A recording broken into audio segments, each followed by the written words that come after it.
안녕하십니까. 코아 대표원장 배성호입니다. 오늘은 귀 쪽 얘기를 좀 해드릴까 합니다. 항상 코 얘기만 주로 했었는데 그래서 귀 얘기가 너무 없는 것 같아서 귀 얘기 중에 저번에 중이염 얘기를 한번 찍었었고요. 오늘은 귀 파트 중에 어지럼증에 대한 얘기를 좀 드리고자 합니다.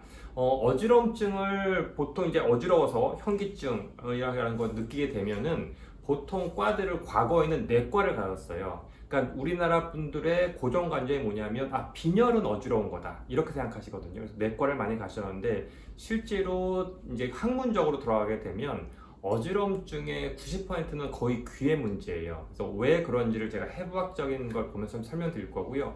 90%가 귀의 문제, 한 거기서 나머지 10% 중에 일부가 소위 말하는 중풍, 뇌졸중이라고 하죠. 뭐 뇌 쪽의 문제, 또 일부가 뭐 눈의 문제 이렇게 되거든요. 그래서 그러니까 여러분들 어지럼증의 90%를 담당하는 귀의 문제에서 어떤 부분에서 문제가 생기면 어지럼증이 생기는지 오늘 그 위주로 여러분들이 만약에 의학적인 문제에 대해서 조금 아시려면 결국에는 가장 중요한 거는 해부학을 좀 알긴 아셔야 돼요. 해부학을 너무 모르면 결국에는 서로 대화가 안 되거든요. 그래서 의학적으로 귀의 구조에 대한 걸 잠깐 설명드릴 건데 저번에 설명드린 것처럼 귀는 결국 바깥쪽 귀, 가운데 귀, 안쪽 귀로 나눠지죠. 어지럼증은 안쪽 귀에 대한 얘기입니다. 그러면 이제 파워포인트 보면서 설명을 좀 드리도록 하겠습니다.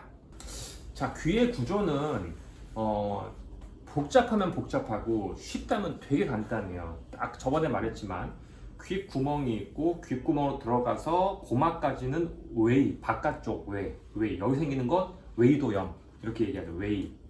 고막부터 달팽이관이라고 있는데 달팽이처럼 꼬여 있죠. 달팽이관의 사이에 있는 빈 공간 이걸 중이염 그럼 여기 생긴 거예요.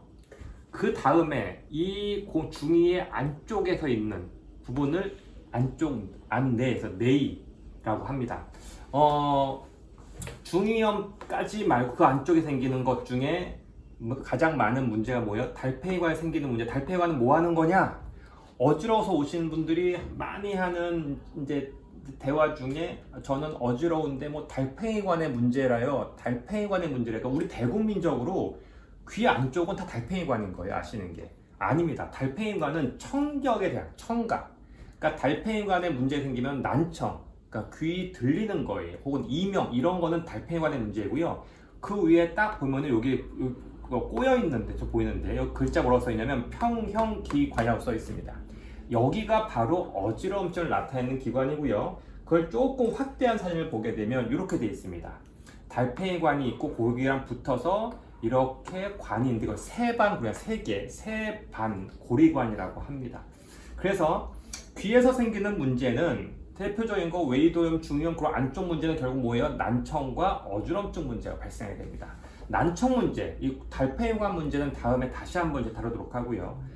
어지럼증에 대한 얘기는 결국 이 세방고리관에 대한 문제입니다. 우리가 코끼리 코 10번 하게 되면 다 어지럽죠. 그 어지러운 이유는 여기에서 이 귀에서 몸의 균형을 유지해요. 우리가 고개를 갸우뚱해도 걸어갈 수 있죠. 코끼리 코 대여섯 번 해도 걸어갈 수 있는 이유는 여기에서 좌우의 균형감을 맞춰주는 거예요.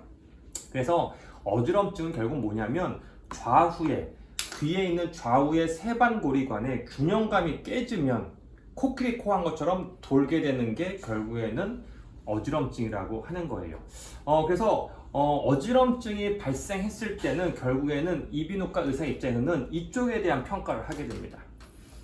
이쪽에 대한 평가를 해서 과연 이게 어지럼증이 귀의 문제이냐 그 이외의 문제냐를 갖다 구별하는 게 솔직히 말하면 제일 중요한 1등이에요.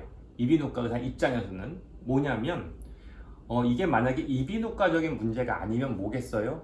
제일 걱정스러운 건 결국 뇌 쪽의 문제. 이거는 좀 큰 문제가 될 수 있다는 거예요. 생명에 지장일 수 있으니까. 그러니까 이비인후과 의사 입장에서는 그게 굉장히 중요해요. 그래서 여러분들이 왔는데 언제 그러면은 이비인후과를 가야 되겠느냐? 어지러우면 오시면 돼요. 뭐 솔직히 말하면 어지러움도 간단한 것들이 있어요. 여러분들이 맨날 느끼는 거 있죠. 예를 들어서 술 마셨더니 다음날 좀 어지럽더라. 속이 안 좋으니까 조금 어찌러찌하더라. 이런 거는 하루 이틀이면 끝나요. 근데 그게 넘어간다. 하루 이틀 돼도 해결이 안 된다. 혹은 어지러운 게 일상생활에 안 될 정도다. 특히 귀 쪽의 어지럼증은 특징이 뭐냐면 눈을 감으면 좀 줄어들어요. 눈을 뜨면 돌거든요. 이게 눈과 연결 같이 조절을 해요. 그래서 이비인후과에 가면은 나중에 또 한번 기계 같은 거 설명을 드리겠지만 눈에다가 고글을 써요. 눈을 갖다가 초점을 안 맞추는 거예요. 그래서 고개를 막 흔들어서 눈동자의 흔들림을 갖다가 보게 돼요.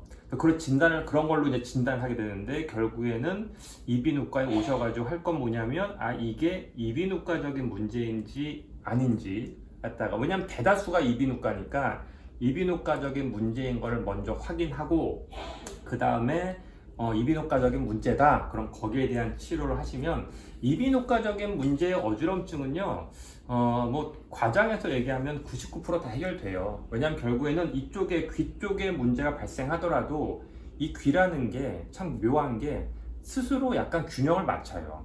그러니까 이게 뭐냐면 오른쪽 귀 왼쪽 귀에 편형감경이 떨어지면 이렇게 어지러운 건데, 이게 시간이 지나면서 자연스럽게 조금씩 거의 익숙해져요. 약간의 비대칭이 남더라도 결국에 시간 지나면은 이제 그게 이게 조절이 돼서 결국에는 맞춰주게 돼요. 그래서 귀 쪽에 문제인 거를 갖다가 확인하는 게 되게 중요하다. 그럼 이제 언제, 그러면은 만약 예를 들어서 언제 갑자기 어지러우면 뭐 대학병원에 가서 응급하게 뭐 CT를 찍고 MRI를 찍어야 되느냐?